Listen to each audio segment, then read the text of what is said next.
Hello everyone, and welcome to this tutorial on JavaScript native array methods.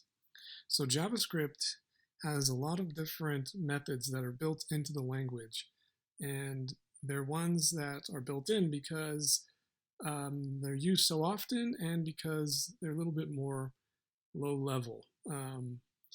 And these methods, as a JavaScript developer, you'll use quite often, so it's a very good idea to learn how to use these.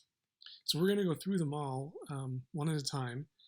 To get going with this tutorial, all you're going to need is Google Chrome. So you most likely have that already. If you need to, go ahead and download it. I'm also running Visual Studio Code. Both apps are free. You can download this as well. And but for the most part, you will just need Chrome.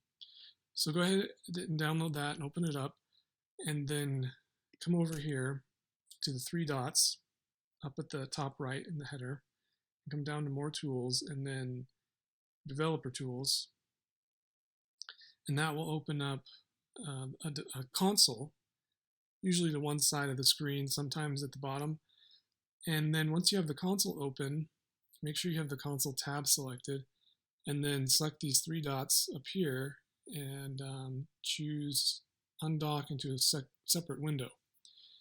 Now we have a full separate window we can use to code in the console. And the nice thing about this is that inside of the web browser, we have the ability to type JavaScript and to see the results echoed back to us.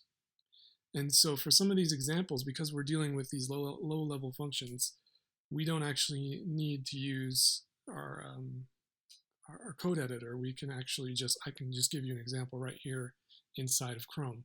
So I'm going to use this for the most part. So go ahead and get that up and going, and then we'll get started in our first function.